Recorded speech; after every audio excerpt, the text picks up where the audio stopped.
Okay, so what's up?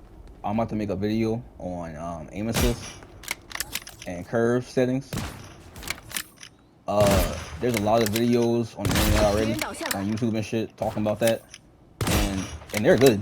Like they're not bad, but a lot of them they just give you the they'll just make a video and say these are the best settings, basically, and just tell you to copy it. They don't really explain what static curves are, or nothing like that, or none of the maximum dead zone curves, like what that stuff actually means and what those numbers do, like when you adjust them. Because there's no like one size fits all setting. There's no perfect setting for everybody. It's all hinging upon you and what you're comfortable with. So hopefully, this video will help people by giving them the knowledge of what these settings actually mean, so they can go inside of the settings themselves and make their perfect sensitivity. And I'm telling you, you will see your aim drastically improve if you watch this video and try to understand what's being said. I'm going to break it down as simple as I possibly can. I don't explain stuff in really technical and hard to understand ways, because I don't I can't learn stuff like that. You gotta break that shit down like really simple for me. So that's why I'm about to do in this video. And if you want your aim to get better, and if you want to know what these numbers mean and stuff like that, specifically with the curves and stuff, watch this video. All right, let's get into it. First, let's talk about aim assist strength and aim size. Aim a size. Wow. Aim size window. And let's explain what those things really do, because I've seen people saying that it doesn't do anything, or it's like minimal, or this game doesn't even have aim assist, and all of that stuff is wrong. But we're going to explain exactly what these things are right now. So bam, the way you check your aim assist window size and strength, you go to advanced settings. Usually this has a plus right here. You click it, it'll turn to a minus, and it'll drop down all these other options. Okay, aim assist window size. This is when your aim assist is actually going to kick in, how far away it has to be from the person before it starts kicking in. So basically, if you have this like all the way up, it's going to, you see how my crosshair, you see how my crosshair is moving by itself? I'm not touching my crosshair at all. It's moving like that because all of these people are moving, and it's aim assist for everyone. So like all these multiple targets that are running in front of my crosshair, it's pulling my crosshair to try to help me aim at them and stuff like that. And that's what aim assist window size is. It's how, is when your strength is going to kick in. So if I'm aiming at this person right here, you see like it'll start kicking in like right there. You see where it kicks in? I'm way away from them, but it starts kicking in like all the way over there. And that's the window size. That's when your aim assist strength is going to kick in. Okay, so that's that one. And now let's do aim assist strength. Aim assist strength is how strong your aim assist is. It's like how sticky it's going to be when it gets within the window size. I recommend putting that on 100. Um, I know a lot of raw aimers. They probably would do better with it way lower or no aim assist strength at all. That's all dependent on you. Like, do you like raw aim, or do you want like a little help? Like, do you want it to be as sticky as possible when you move your cursor to where you want it to be? Basically, like whenever you move your cursor to where you want it to be next to that person, it's aim assist strength is how sticky it's going to be when it gets to that point. And the way I do my aim assist stuff, I put my window size on 5. I don't like it really high because it pulls your crosshair too much. Even 5 pulls your crosshair a lot when enemies are all grouped up and stuff, but it's not nowhere near as bad as when you put it up higher. But this is also, this is all customizable. It depends on what you like. And the later settings are going to bring all this together. So this is just me. This is how I play mine. I keep my ease in on 40. Uh, Ease in is just your ramp up time. You know, how sharp you want it to be when you actually move your stick and stuff like that. If you're playing hit scan, I'll just say keep it on 40. I never changed this one. I kept it on 40. Okay, so there's those, and let's get to the other ones. We're about to get to the bulk of the video, and this is curve settings. Okay, I'm going to explain all of the settings, but I'm going into like deep detail on dual S curve. That's the one I play with. That's the one I feel like is the best aim setting on here. You get the most control over your aim and how it moves with dual S curve. So that's the one I'm about to go over right now.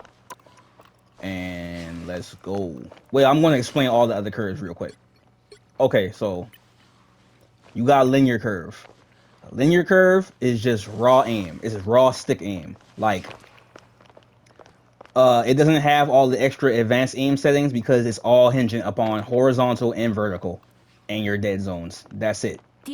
Like, what linear is it's one linear movement. No matter how softly or how hard you tap your stick, it's going to move at what set speed. Whatever your horizontal and vertical is, it's moving at that speed, like, regardless of what you do. So basically, if you're trying to like slightly move your stick, it's still going to move at the same speed. It's just going to be like a micro movement, but it's not going to be like it's not going to be slower or faster. It's going to be whatever you have your sensitivity on. A lot of the people like this one because it is raw aim. It's raw stick aim, and it takes a lot of the complicated jargon out of everything. And this is actually really good. Linear is really good. I played linear for a little while, but I started getting more into aim on here, and I like more control, me personally. But this is still a good setting. If you play on linear, that's good. Exponential. To be honest, I don't really recommend this one. In my opinion, it's not that much different from dual S. Well, it is, but it's just dual S with less settings. It's dual S with less control. You only get to control your initial push of your stick. So basically, your curve is when your stick is going to actually start like the sensitivity part of the stick. So if you push it a little bit on exponential, your stick will move, your cursor will move very slow depending on how you adjust your curve. If you put it on a higher curve, it's going to oh, hold on, wait a minute. If you put it on a higher curve, it's going to it's going to respond to your stick like way later. But if you put it on a lower one, it's going to respond to your stick sooner. And that's all exponential curve is. Like, basically, the harder you push your stick, the faster your cursor will start moving. It starts off slow, then starts going fast. This is not really my favorite one. It only controls one part of the dual, so it's not really my shit. Now the dual S, this is the one I'm gonna talk about right here the most. This is the one I use. Dual zone is basically three parts of your stick. It's when you push the stick to make regular movements. It's when you get into the mid part of your dual zone, which is when you're like slightly pushing your stick to get them fine adjustments. And then the third part is max dead zone, when you push your stick all the way and how it's going to respond to when you do it like that. This is the most customizable. Okay, custom minimum range. This is when you initially push your stick to get into the mid zone of your stick. And this is controlling how fast that happens. Like, how fast are you going to get into the micro adjusting phase of your aiming. Higher numbers is a slower or faster? It's a slower time. It's a slower response time. And lower movements are like immediate. Like, as soon as you push it, it's going to move to whatever your sensitivity is. It's gonna move into the mid range. I got mine higher because I want my stick to be at like as controlled as possible because I have heavy hands. Like my hands are heavy, so I need a higher number on custom minimum range. Custom max range is custom max range is like it's the same thing. It's not the same thing, but it's the same concept. Max range is when you actually get into the midpoint. No. Max range is when your aim will adjust so that you don't over accelerate. At what point will your aim starts to flatten back out before you over accelerate it? And that's all to do with your dead zone. Like that has to do with this one right here. Statics. Statics, to me, this is the most important part of dual zone. Statics is when you're doing your micro adjustments. It's how fast it's going to respond to you making those micro adjustments, and how like slowly or how quickly your micro adjustments are going to be when you're actually doing it. So for example, if you want more range of control while you're micro adjusting, you put this on a higher number. But if you want all your micro adjustments to be like snappy, and you want them to be like quick, you put this on a lower number. I have mine on a higher number because I have heavy hands. I need higher numbers on all three of these basically because my hands are heavy.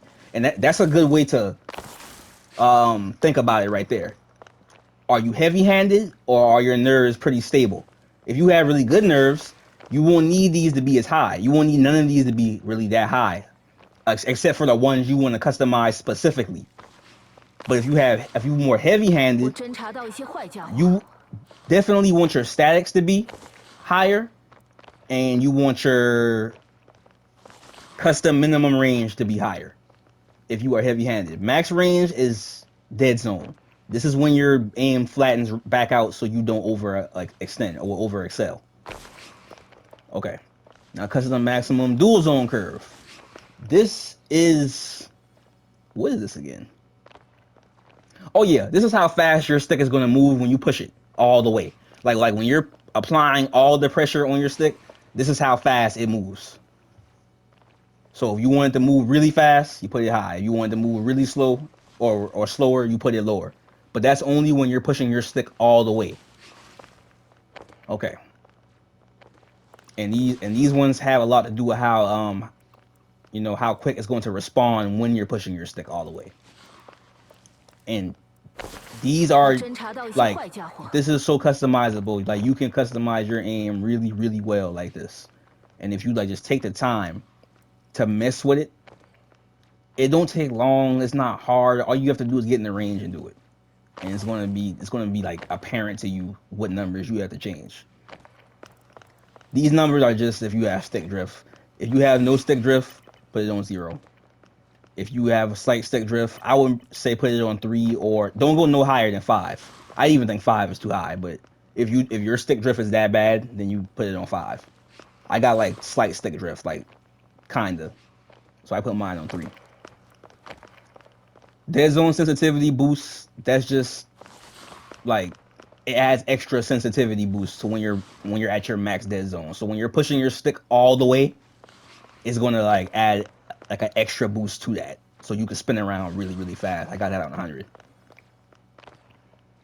Response time, it's just just what it says. Time it takes for peak horizontal sensitivity upon reaching max zone. So how long it takes for your boost to kick in. Well, your boost and your dead zone. Just how long it's going to take for it to kick in. I just put that on 40.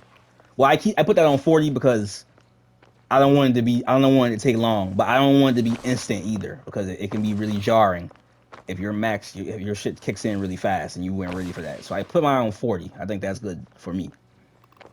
And that's it, man. That's the dual S explained right there. It's simple and stuff. If you want to go back and look at it, you can. I recommend like watching it until you understand exactly what I'm saying.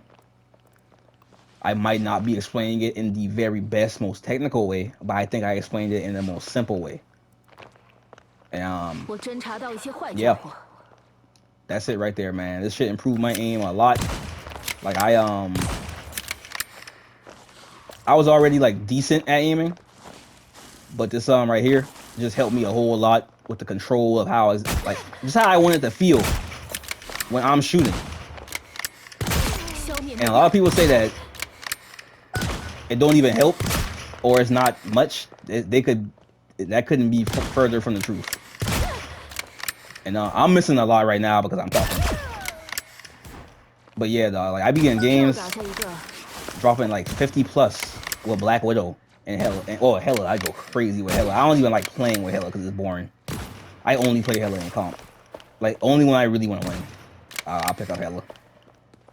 But like, yeah, man, that's it right there, dog. Like them the settings. It's gonna really help you out. All right, I'm out.